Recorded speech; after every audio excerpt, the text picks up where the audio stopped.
À quoi est due la couleur d'un vin? Quels sont les facteurs qui jouent sur cette couleur? Comment on peut l'analyser, enfin comment on peut l'interpréter en tout cas? On va parler aujourd'hui de ces questions assez pratiques dans la dégustation, parce que j'ai reçu récemment des questions de ce type sur la dégustation pure, sur la phase visuelle en particulier. Donc je me suis dit que j'allais faire quelques vidéos sur ce sujet. Et aujourd'hui, donc je vous dis, on va parler de la couleur. Ça veut dire que je vais vraiment me centrer sur la notion de couleur, mais pas sur l'intensité colorante. Ce sont deux choses différentes. Quand vous observez un verre de vin, que ce soit un verre de vin blanc, un vin rouge ou un rosé, vous allez observer une nuance de couleur. Soit il va être plutôt un peu marron, tuilé, rouge, cerise. Donc on va utiliser un terme pour qualifier la teinte. Mais indépendamment de la teinte, on va pouvoir aussi caractériser l'intensité colorante, c'est-à-dire le fait de dire si le vin est foncé ou pâle.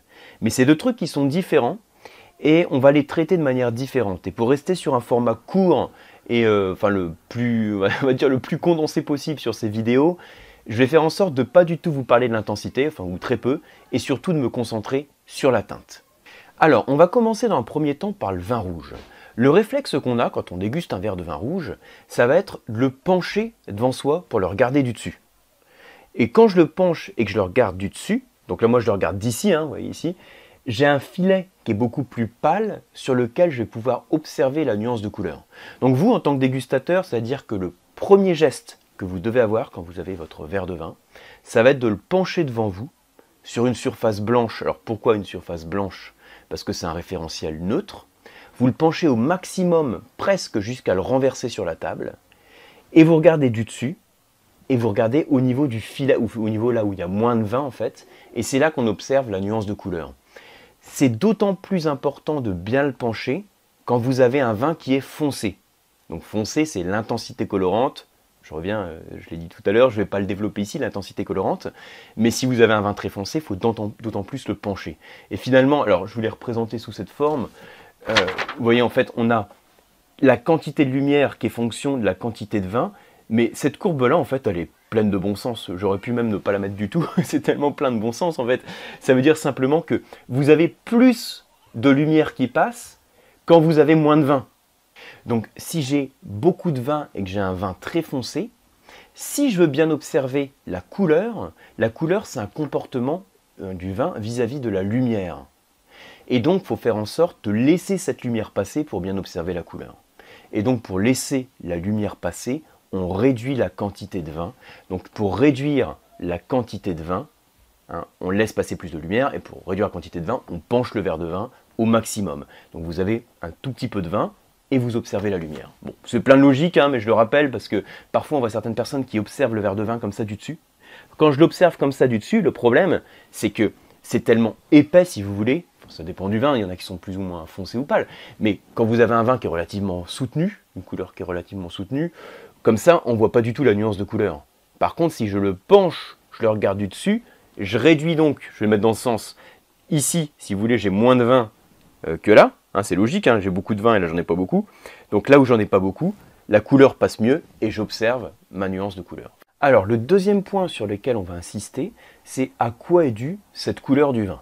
Alors, je vais commencer par un vin rouge, puisque c'est celui que j'ai ici, que je suis en train de déguster. Donc, dans un vin rouge, à la base, pour élaborer le vin rouge, je pars d'un raisin rouge. Si je presse ce raisin rouge, le jus qui s'en écoule n'est pas coloré. Donc, la couleur va être apportée par une substance qui est contenue dans la pellicule du raisin. Et cette substance est ce qu'on appelle les pigments colorants ou anthocyanes. Alors, il y a quelques cépages qu'on appelle les cépages teinturiers, qui ont une pulpe colorée et qui vont transmettre également des pigments colorants. Mais c'est rare, et dans le cadre d'une petite vidéo comme ça, ce qu'il faut retenir, c'est qu'à la base, que vous ayez un cépage blanc ou un cépage rouge, donc un raisin blanc ou un raisin rouge, le jus qui s'en écoule n'est pas coloré. Et donc, si je veux obtenir un vin rouge, il faut que j'extrais les pigments colorants qui sont contenus dans la peau du raisin.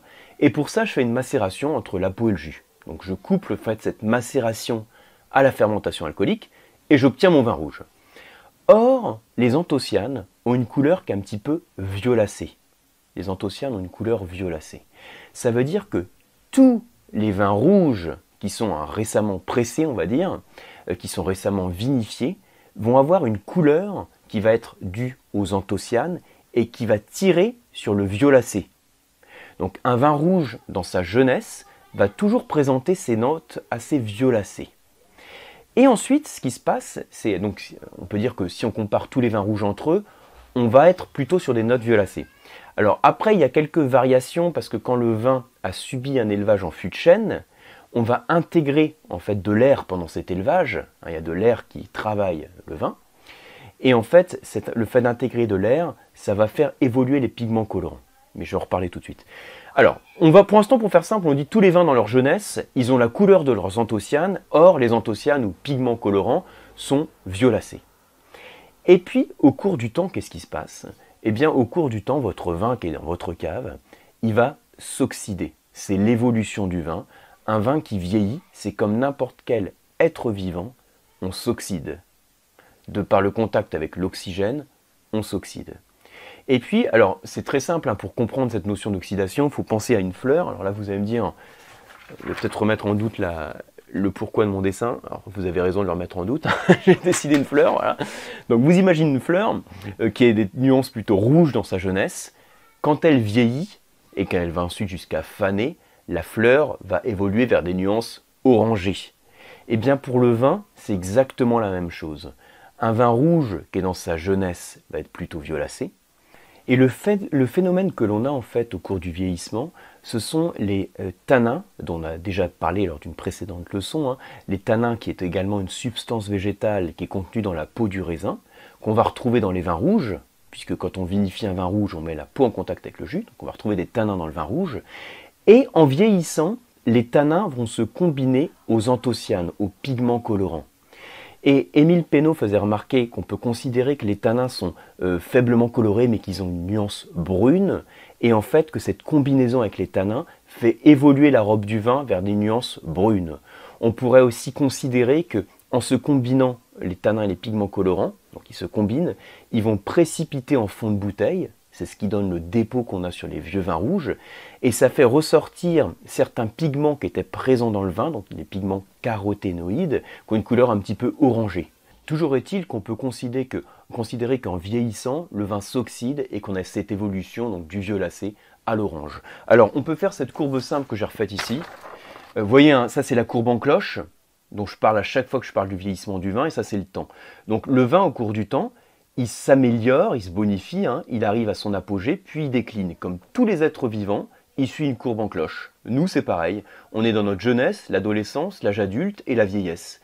On a toujours ce type d'évolution qui est le même pour tous les êtres vivants. Dans sa jeunesse, le vin va plutôt tirer vers les nuances violacées, qui sont apportées par les anthocyanes.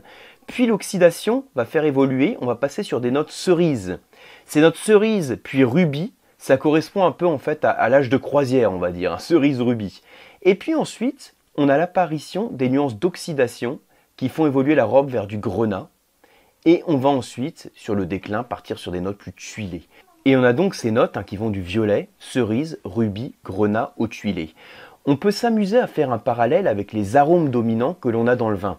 J'avais parlé sur une autre vidéo, une autre leçon, je ne sais plus laquelle c'était, où je parlais des arômes, où je vous disais qu'en vieillissant, on peut associer les arômes du vin à une sensation d'automne. Quand ils sont jeunes, c'est les arômes de printemps, et quand ils vieillissent, c'est les arômes d'automne. Et c'est un peu ce qui ressort aussi de ce que je vous ai mis ici. Dans sa jeunesse, plutôt les fruits rouges. Ensuite, ils deviennent plutôt secs. Et ensuite, on arrive sur une note tertiaire, le sous-bois, le champignon. Alors le sous-bois, le cuir, le champignon, l'humus. Tout ça, ce sont aussi les gammes d'arômes dominantes que l'on a. Et on peut faire la corrélation avec l'âge du vin et également la nuance de couleur. Voilà, donc ça c'est plutôt pour l'application pour le vin rouge. Alors pour illustrer, je peux m'amuser à comparer ces deux vins. Alors je vous le montre comme ça à la caméra, je ne sais pas si vous voyez bien. Celui que j'ai ici est plus dans sa jeunesse. Et celui que j'ai là, vous voyez déjà les nuances qui sont franchement orangées. On voit bien, je crois, à la caméra, les nuances un peu orangées tuilées. Là j'ai ici un vin oxydatif. Un vin oxydatif, c'est-à-dire qui a subi un contact prolongé avec l'oxygène. C'est aussi ce type de robe que l'on a sur un vieux vin. Donc là, ça vous permet de comparer un petit peu de cette manière-là. Un vin plutôt dans sa jeunesse, avec les nuances qui restent violacées, même si on ne le voit pas trop à la caméra, pour le coup violacé, mais vous voyez que c'est plus rouge, et là, ça tire plus vers le tuilé et l'orange. Ça, c'est pour ce qui concerne les vins rouges. Pour les vins blancs, c'est un petit peu le même jeu, sauf qu'on n'a plus la nuance rouge qui intervient. Et ce qu'il faut avoir en tête pour un vin blanc, c'est que vous avez en fait un jus qui va être plutôt verdâtre dans sa jeunesse. C'est-à-dire que le jus qui sort du pressoir va tirer vers le vert. Donc c'est un peu la nuance que l'on a qui est caractéristique d'un vin blanc dans sa jeunesse.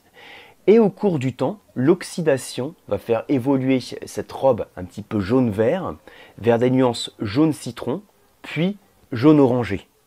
Donc vous voyez que dans les deux cas, que je parte d'un vin rouge ou d'un vin blanc, en vieillissant, on arrive un peu vers le même résultat. C'est-à-dire ce même résultat, c'est un résultat qui tire un peu vers l'orangé. Dans les deux cas, on va amener des notes orangées sur ce vin. Pour aller un petit peu plus loin, on considère aussi que cette couleur un petit peu jaune-verte n'est pas systématique pour tous les vins jeunes. D'ailleurs, vous avez pu en faire l'expérience, vous dégustez un vin dans sa jeunesse, vous n'avez pas toujours cette nuance jaune-vert qui est vraiment très marquée sur certains jeunes vins. En fait, on considère que cette nuance jaune-verte, elle est plus liée à un climat assez frais, alors qu'un climat plus clément et plus chaud va donner plus de maturité et va créer des composés qui vont tirer tout de suite plus vers le jaune.